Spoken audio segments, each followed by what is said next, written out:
you will want to have the following tools: a 4-foot level, two 12-inch rulers or a ruler and a small square, a laser level that can measure the horizontal and vertical, a tape measure at least 20 feet long, and an inexpensive protractor.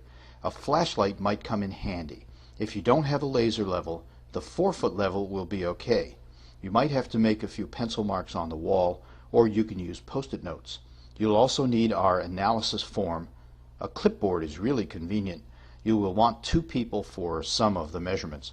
We strongly recommend taking some digital pictures. Cell phone pictures are fine, and making a sketch.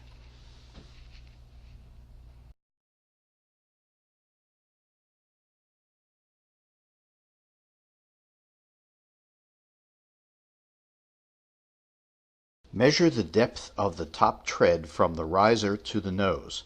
That is dimension A. The height of the top riser is dimension B, and the depth of the overhang, the bullnose, is dimension C. 2 1-foot rulers or a small square make this much easier, especially if the staircase is carpeted.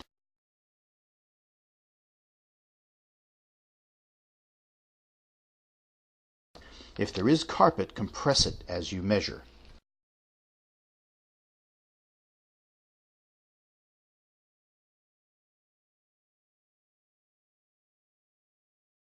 At the bottom landing, if you have not already done so, put the length of the last tread in dimension D, the depth of the lowest bullnose in dimension F, and the height of the lowest riser in dimension E.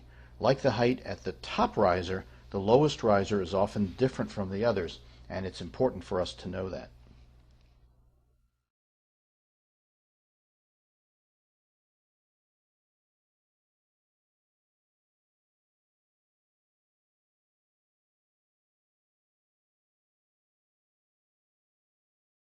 To measure the height of the staircase, dimension K. Place your laser level at the top landing and shoot a horizontal line. Measure down to the lower landing. You can't always measure all the way to the bottom in one step, so you may have to break it down into several steps using post-it notes or pencil marks. That's especially true if you're using a level, not a laser. Use the level to make sure your vertical lines are plumb. Add up the values. The height, dimension K, is the vertical leg of the right triangle.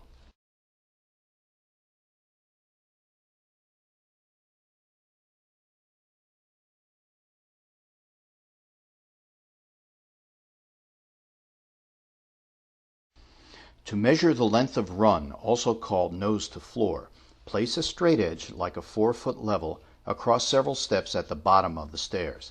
Have someone hold the tang of the tape measure exactly on the nose of the top landing and measure to the point where the straight edge meets the floor. Put a post-it note or chalk mark here. You'll use it later. This is the hypotenuse of the right triangle. This is dimension I.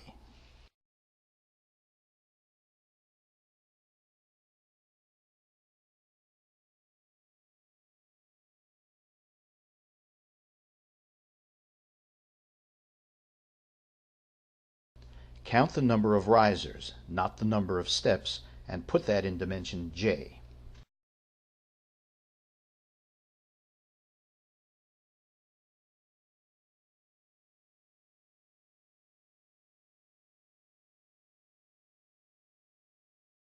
Measure the height of the second riser, which is dimension M. It's really important to get this measurement because the top riser is often shorter than the others, and that makes the angle different at the top of the stairs. The depth of the second tread is dimension L.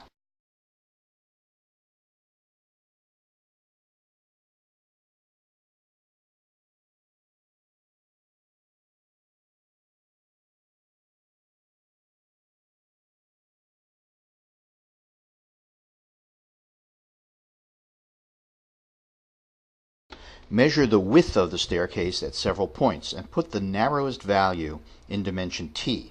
That should be from trim to trim, stringer to stringer, skirtboard to skirtboard.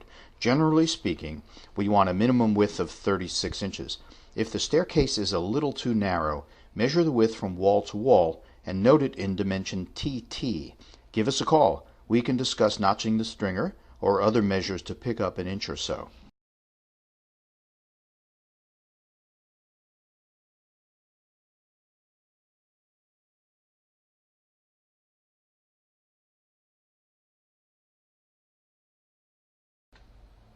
Now let's measure the bottom landing. Measure the distance from the lowest riser to the first obstruction, if there is one, and put that into dimension W. Measure to the wall and put that into dimension X. Make a note of any special circumstances, like a door entering into the space, and take pictures, maybe even make a sketch. If the distance from the bottom riser to the wall is less than 8 or 9 feet, we may need a side load platform. Check the side load checkbox in section 5.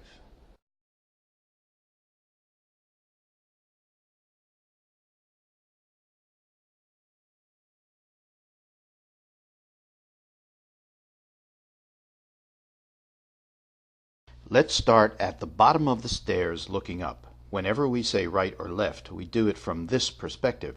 Where will a power unit go, on the right or the left? In section 4, check box U for right or V for left. What color would the homeowner like? Brown and tan are standard, or we can provide a custom color. There's a checkbox in section 5.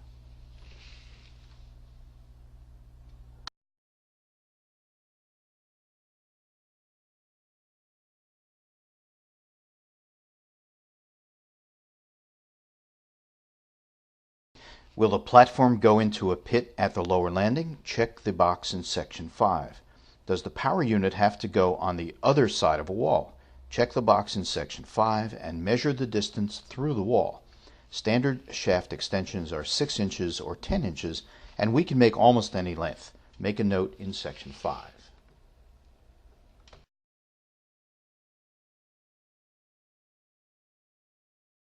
Please try to measure the width of the wheelchair at the widest point and the height of the headrest or the client's head, whichever is higher. To make sure the lift will suit the client's needs, enter the values in section 5.